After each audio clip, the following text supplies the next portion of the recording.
Hello and welcome to the IDEM Risala Update Poll Talk.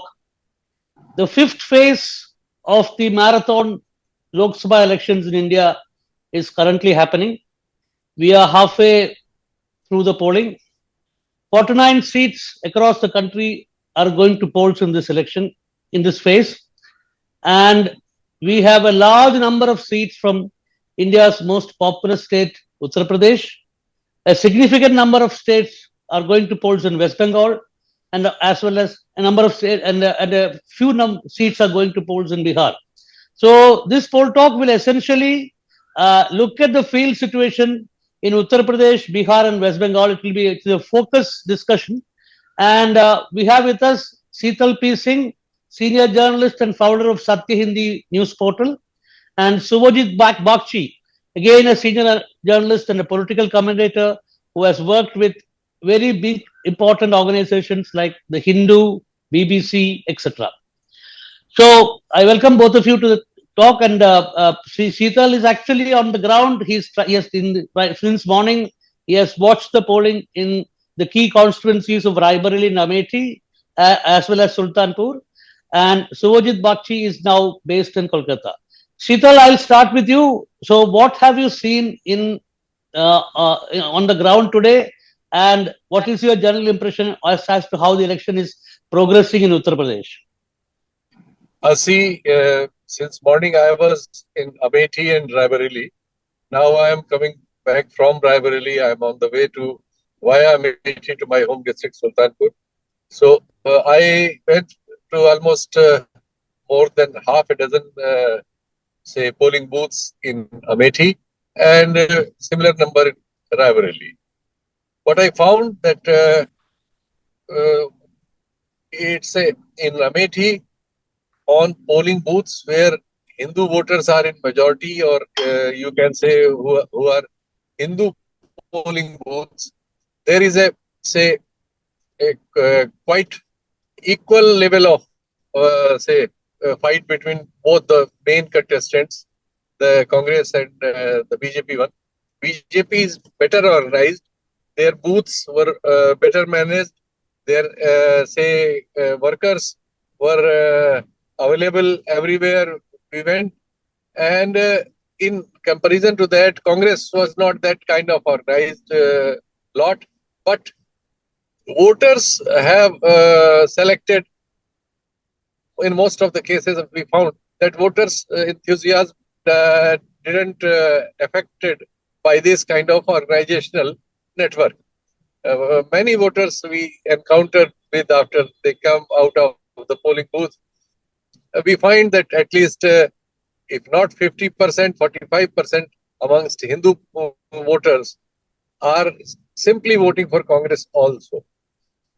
So what you say is that the normal Hindutva polarization that BJP was able to manage in the last two elections in UP is not manifest in Amethi this time. That's what you say. It was not there. And we also did not find any Modi wave or anything of like that, or Ram Mandir wave, which is nearby. So what we found that because there are a sizable number of Muslim votes in this both the constituencies, and there is no friction amongst them. So it appears that it is going to be in favor of Congress in both the seats. In Raebareli, it is more visible, more vocal from all sides, even in Hindu voters and Muslim voter and everybody. In Amethi, it is a little tough, you can say, but the calculations are such. Further, the Dalit voters, that is the main thing. The Dalit voters are shifting from BSP to Congress, are visible everywhere. Even I have some samples, other correspondents and the reporters noted that some videos are already there. So the people from BSP, this is a big thing actually. This may change a lot in both, not only in both these seats, but there are other 14 seats, out of which BJP cornered 13 seats in the last 2019 election. Only one Raebareli seat was with, or you can say with Congress or today's Gathbandhan. So there were no seat for BSP or SP or anybody. So if this churning is taking place everywhere else also, like Dalit voters are shifting from BSP to SP or this Gathbandhan, and amongst normal Hindu voters, this Gathbandhan is fighting at half level, then the election will, I don't know where it will land up on the counting day, but definitely BJP will not have the tally of 13 out of 14 with it on 4th of June. Okay. Suvojit, let me come to you. What is the situation in Bengal as the counting, as the polling happens for the fifth phase? Well, the one factor which is of course always discussed, and it's a major issue in Bengal, which is about the poll violence. And as we have seen in the past, that on the polling days, there is substantial violence, and many deaths also have happened in the past. But compared to that, today and in the past, and the last four phases, we have seen relatively calm voting, in the sense there have been incidents of violence and complaints and this rigging or whatever you call it, and then EVM malfunctioning and all that. But it has not gone out of control, in the sense that no party has really complained that they have been completely pushed out of the like it happened in Panchayat elections in Bengal, that they've been pushed out of the fray or something like that. No, nothing of that sort. It is reasonably peaceful. So also it is today. It is not that bad. And well, it is not happening today in Calcutta. It is happening, in just outside Calcutta, in the districts. There are 7 seats, out of which 3 were with the BJP in the last election, and they are still strong in those 3 seats. I think particularly the one which is of interest is the seat called Bonga, which is the North 24 Parganas district, which is bordering Bangladesh. Now, this is a seat where you have a large number of refugees, you can say, who came to India a long time back. And these are the people who have been supporting the implementation of CAA, that is the Citizenship Amendment Act. And there have been a great support. But what is interesting is, so far as much as I know, so far none of them have applied after 1.5 months, or actually 2 months, since the act has been implemented and the rules been framed, and nobody has applied from Bengal, which is slightly surprising. I mean, it is actually greatly surprising, because there's a lot of hue and cry about this particular act in Bengal and in Northeast. And I do not think that there is anybody from Assam, or maybe 1 or 2% from Assam have applied, and there is absolutely no one from Bengal. So, and now but this issue was supposed to give BJP big benefits in this election. In fact, BJP leaders in Delhi were claiming that they will go from 18 seats to 25 seats in this election, at least 25 seats, because of this issue. So if you're saying that this does not seem to have become an election issue, or people have not even applied, what does that mean?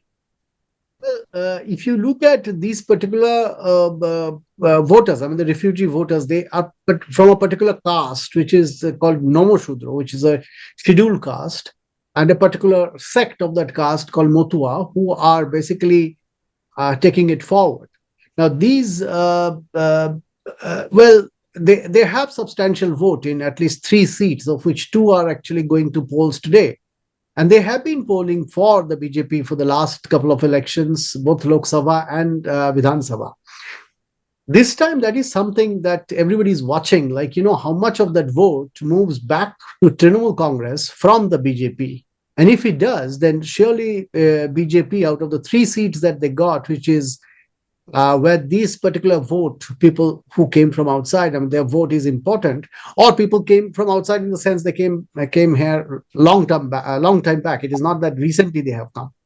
So, but this is a major issue in Bengal, at least till last election. In this election, also it is an issue, but it has to be seen now whether that vote moves back to Trinamool Congress, because nobody has yet applied, or they stick to BJP. That we do not know, but it seems that they are not as jubilant as they were before the act was actually implemented. See, in UP and Bihar, what we are seeing is that the India Alliance's campaign on the constitution, saying that the BJP, if the BJP's 400 plus slogan was essentially to dramatically alter the constitution, change the constitution in a fundamental sense. Is that also having an impact on this Navashudra community? Is that is I do not think this constitution is the main issue. I mean, if we look at the main issue of Bengal, I think it is largely one thing that is definitely a factor, that is, Trinamool Congress is in power for last 13 years. And there is substantial anti-incumbency against Trinamool Congress. Though it is not a Vidhan Sabha election, but there is anti-incumbency against Trinamool Congress there are several reasons for that. And the other important factor which I have noticed is, somewhat you can call it a Modi wave in 2019 or even 2014 in Bengal, that I do not see much of that Modi wave in Bengal as of now. I mean, I guess some of the seats that BJP has managed to win in the last election, it would be very difficult. They mainly got the seats in North Bengal, north of West Bengal. Now, that is now where Trinamool has made inroads, and it would be difficult, I think, for them to hold on to those seats, though they may gain a few seats in South Bengal, which is the bigger part of Bengal in terms of seats and population. So that is a factor. The Modi wave is not there. But what is very significant, and this I have noticed in Bengal, and perhaps that is true, I'm not sure, of rest of India, that is, when we look at the middle class, I mean, people like us, the middle class and upper middle class, my friends, they were overwhelmingly voting for BJP and Mr. Modi in the last elections. But in this election, they are very active on social media. They are going all out against BJP and Mr. Modi. Whereas when I talk to people who are in the lower income bracket or those who are poor, they are still saying that he's a strong leader. I mean, there is no palpable resistance. Well, they're not necessarily against Mamata Banerjee. What they are saying is very interesting. They are saying, ये तो मोदी जी का vote है, तो उनके खिलाफ कौन खड़ा होगा, वही तो प्राइम मिनिस्टर बनेगा. But when it comes to Didi, as in Mamata Banerjee, they said, ये तो दीदी का vote नहीं है. Didi's vote would be in 2026, the assembly election, and then we'll vote for Didi. So what is the problem? So that is somewhat, I spoke to about, I think, 25, 30 people in and around Calcutta and even outside Calcutta. And, a large number of people come here to work from both UP, Bihar, etc. I mean, the taxi drivers, particularly the working class, they have been saying this, that we are not against Didi, or we got this and that. Particularly people who are voters in West Bengal, they say, yes, she has given this subsidy and that. So we are not against her. But this is not her election. This is Modi's election. This is the lower income group, whereas the middle class, like my friends, who are very pro-Modi, this time I find them, they are, fairly reasonably anti-Modi. Sheetal, this is a kind of contrast between, Suvojit has come up with a very interesting point. He says the middle class and maybe the lower middle class especially are moving against Modi in West Bengal, but and he says that the lower income groups are with Modi strongly in this election. Do you see the same phenomenon in West Bengal or in Uttar Pradesh and Bihar? And you're talking about the movement of the Dalits from BSP to the Congress and Samajwadi Party. So that there seems to be the constitution factor, which I referred to earlier. That seems to be a very prominent factor in UP and Bihar. So how do you look at this? Yes, this constitution and reservation factor is moving large sections of society, particularly SC, STs and OBCs, towards the Gadbandhan. And it is palpable, it is visible everywhere. People are leaving BSP and joining this Gadbandhan in the mid of the election. And even on polling booth, there is a video today moving around where a BSP cadre who was a booth agent for BSP have resigned at booth itself and said that I have to, Amethi, and said I have to support because my community is supporting the constitution. And BSP can't fight. BSP is hands in glove with BJP. So even the reporter said that you may be punished for what you are uttering in front of a camera. He said let what he was there with BSP for last 20-25 years. They said let what she want to do, she can do, but I cannot get away from my community feelings and my community decision. So this is the scene happening in at least in Uttar Pradesh. In Bihar, because a large section of EBCs are with Nitish Kumar, and when he tilted, they found themselves in lurch. But most of them have joined him, and also because Modi's party was also targeting them since long, so they accumulated well in Bihar, and not like at UP. In Bihar, the standing is not as positive as it is in UP. As Okay, per that's my not a, information, right. I'm not sure that what I know is The final is the thing. only correct thing. There may be some other Hmm. information. So this is what happening in these large swaths of Indian populace, and Right, right. yes, but in this fifth It, phase, I may say very clearly that it's tough going for BJP in this election, and what they achieved in 2019 or even 2014, it is very difficult for them to retain with that.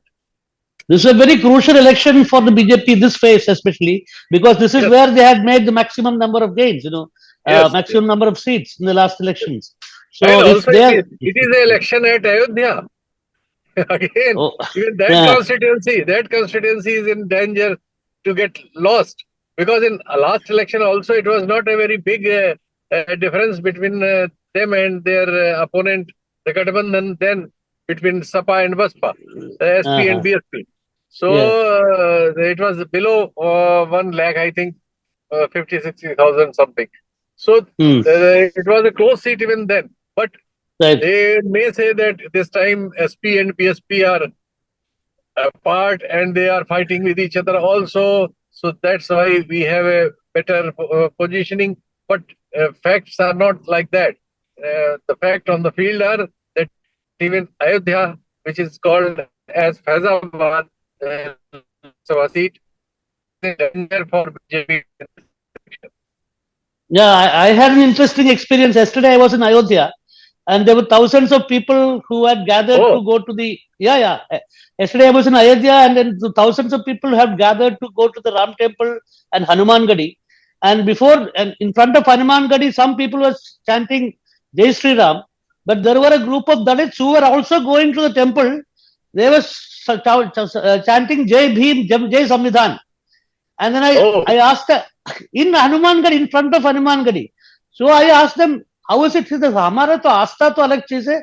Our faith is different, but our votes are different. This is what they were saying. So coming back to Suvojit, I have been speaking to some people, political analysts in West Bengal. They are saying that there is a revival of the Congress left alliance on the ground, and this is going to negatively impact the Trinamool Congress, and it will boost the BJP. Do you see something like that? No, this is very difficult. I mean, of course, if we talk about left, I mean, Congress has been centered around the middle Bengal, which is Malda and Murshidabad. Their seats have been coming for ages from those two districts. But we can now see on ground CPIM and the left front. I mean, they're campaigning. They're on social media even in the last elections, but this time in their campaign, I can see substantial number of people, long rallies, people talking about them, etc. And that gives me an impression that they are going to pull more vote. I mean, generally speaking. But the vote, and I did an interview with Mr. Salim, the secretary in the state. That was Yeah. about a few months back. And Mm. he said categorically that, whenever there is deep polarization, very Uh, deep polarization on communal lines, it is the centrist parties like the Congress and the left parties which are going to suffer. It is always divided between Trinamool and the BJP in West Bengal, and perhaps by and large elsewhere also. mm. Now, in this case also, firstly, the polarization, if we look at it, I mean, there is this communal thing going on. There's no doubt about it.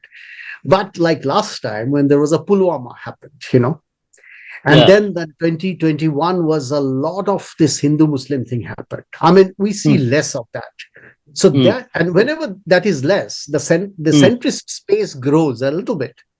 So though the vote is mainly between two main parties here, which is BJP and the Trinamool Congress, I think left has a reasonable chance of not winning seats, but coming second. Now that is very important.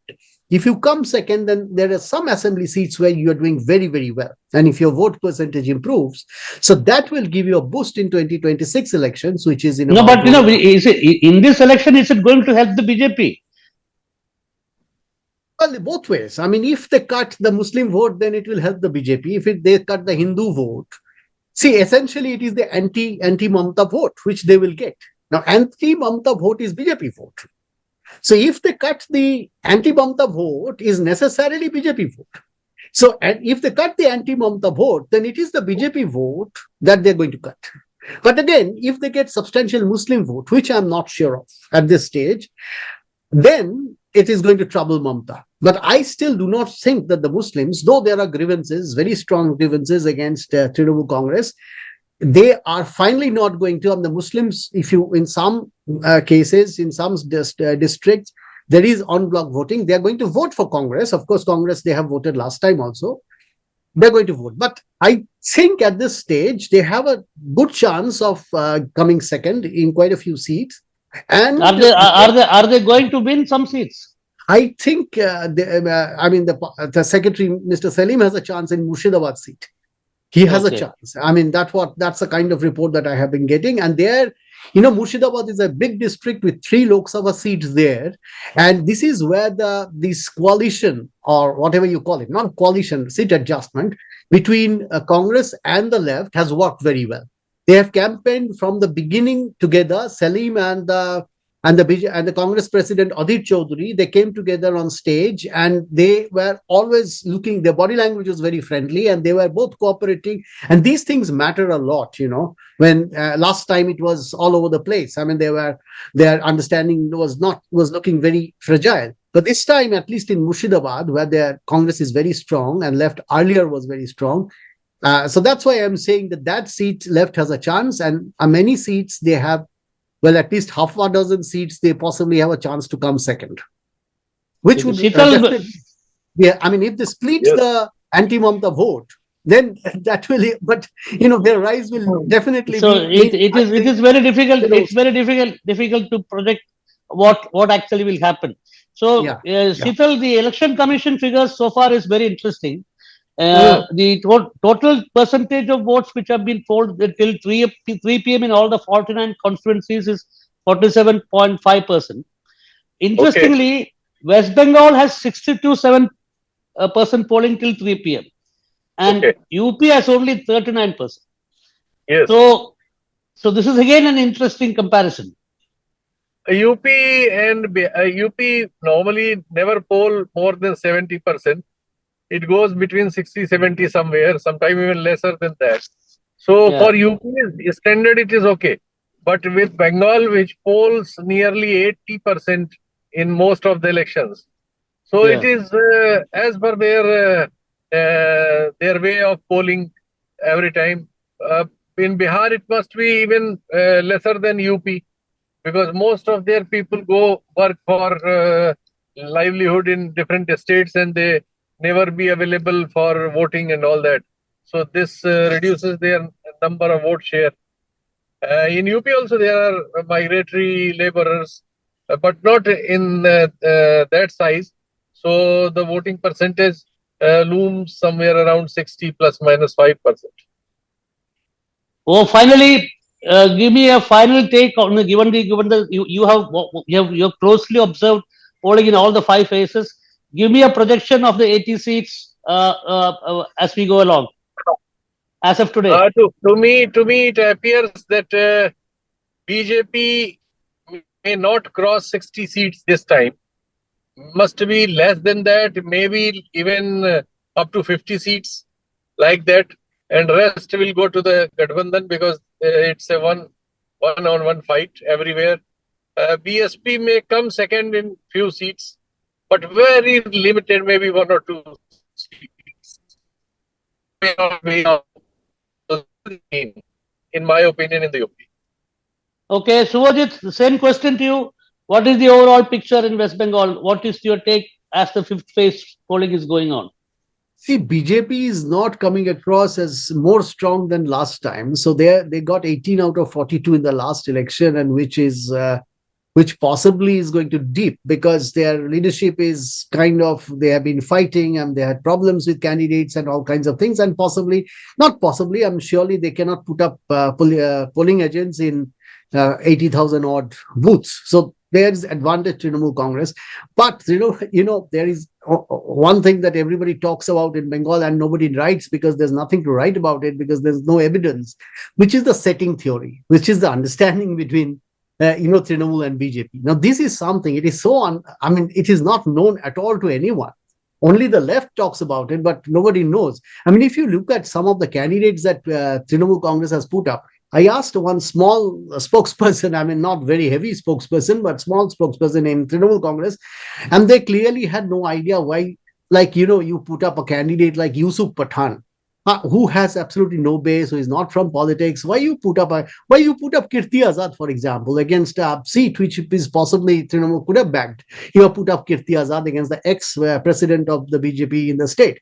So these are the kind of question marks which are there. And as many have said, that in a very, very critical time of in this 1 year long history of India alliance, unfortunately, Trinamool Congress people will not like it, but the fact is, Ms. Banerjee has made certain statements which has only weakened, as much as I can understand, only weakened the alliance. It has not strengthened the alliance.